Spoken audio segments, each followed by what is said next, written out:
This Threewaters policy, confiscating water assets which are owned by Maoris and non-Maoris from 67 democratically elected councils and handing them to an equal number of unelected tribal members and council representatives.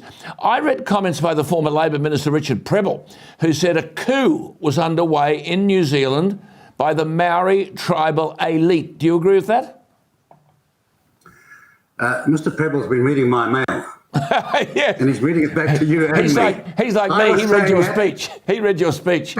But you've called this co-government. It is co-government, isn't it? We're worried about this here. A voice to the Constitution, and yet Anthony Albanese, the Prime Minister, has said, well, I can't see any circumstance where we disagree with the expression of that voice. Don't know where that takes us. You're in that boat, aren't you? Well, I know where it takes you. I worked on the Snowy Mountain scheme, and I also worked for BHP in Newcastle in the good old days when, the industry was massive. I tell you, in my time in Australia and all the time since, and I've followed very closely Aboriginal affairs, there is no one Aboriginal voice. There are a multitude of different voices. And to claim that you can have a voice in front of the Australian Parliament that's unified is as ridiculous as saying, and I'm not interfering with Australian politics here, I just want to say, to claim that there's a unified Maori voice in New Zealand is equally ridiculous. Absolutely. I mean, in your instance, these are ratepayers, Maori and non-Maori, who've paid on this Threewaters thing, I think your speech said, for the pipes and the dams and the stormwater drains and the sewage plants, and that's being confiscated. And Ardern made no mention of any of this in her 2020 campaign manifesto, did she?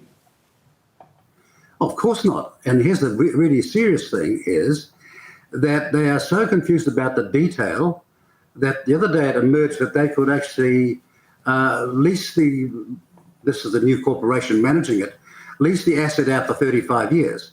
Now that is privatisation basically, excepting the reason why it's going into this new corporation, according to Jacinda Ardern and her troops, is that we don't want it to be privatised. I mean, every deception is being found out here. But here's the point.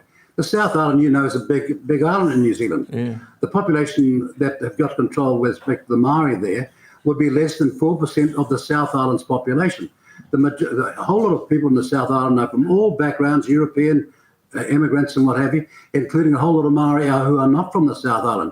They'll all have to line up on one side, while a small elite, less than 4%, will have not 50% of the say, but in reality, 75% of the say. That's it. See, Winston, we had our Aboriginal Affairs Minister, Linda Burney, here, telling the ABC that The Voice would tell the Parliament, quote, whether or not the Parliament is getting it right.